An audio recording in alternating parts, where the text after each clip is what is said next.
एक थी हंसा दी।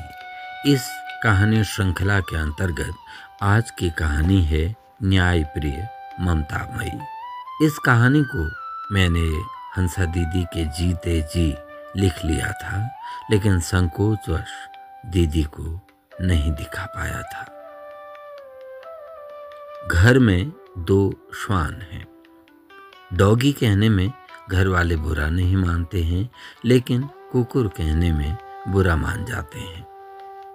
एक लेब्रा प्रजाति का है जो बेटे ने किसी रजिस्टर्ड विक्रेता से खरीदा रोबो, और दूसरा चाचा जी की बहू के मायके से आया है, लगभग भोटिया और स्थानीय प्रजातियों का क्रॉस ब्रीड। रोबो की इतनी देखभाल होती है, इतने खिलौने आते हैं, इतनी दवाइयाँ दी जाती हैं, फिर भी थोड़ा सुस्त है। लेकिन रॉकी इतना फुर्तीला कि पूरा गांव सुबह सुबह घूमकर लौट जाता है। रोबो के लिए गेट खुलता है, तब वो बाहर निकलता है।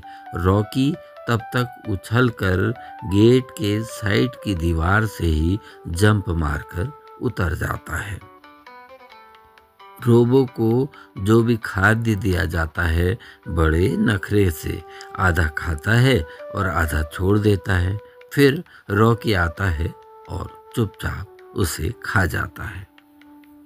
आज रोबो के लिए रंग बिरंगी कृत्रिम हड्डियां आई हैं। रॉकी दूर से देख रहा है। मौका पाते ही रॉकी ने बड़ी सी हड्डी ले ली है और दौड़ लगा दी है। बच्चे छोटी हड्डियां लेकर रॉकी को दिखा रहे हैं, दे रहे हैं, ताकि वो उन्हें ले ले और बड़ी हड्डी छोड़ दे। लेकिन रॉकी कहाँ छोड़ने वाला। उसे जब एक बिस्कुट का पैकेट दिया गया, तभी हड्डी छुड़ाई गई। बिस्कुट खाकर अब रॉकी देख रहा है। दीदी हंसा, जो रिटायर्ड शिक्षिका है, वो बच्चों के इस कारनामे को देख रही है। रॉकी और रोबो को देखते हुए शायद वो कुछ अनुमान लगा रही है कि किसके मन में क्या चल रहा होगा।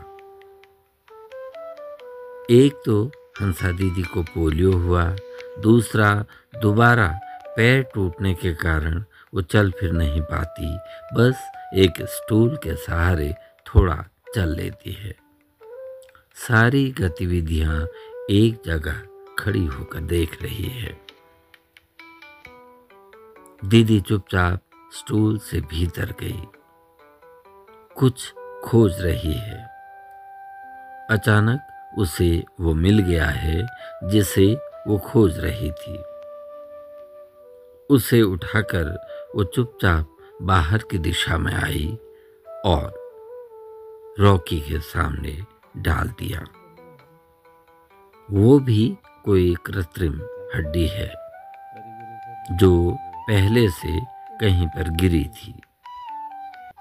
मैं दीदी के मन में उपजी करुणा ममता को देखकर नतमस्तक हूँ और उसकी ओर देख रहा हूँ।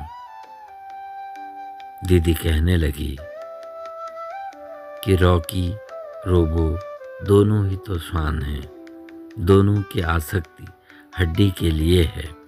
फिर रॉकी से छीनकर वापस रोबो को हड्डी दिया जाना ठीक नहीं। उसके मन में बच्चों के प्रति न्याय, अनुराग है, चाहे वो जानवरों के ही बच्चे क्यों न हों।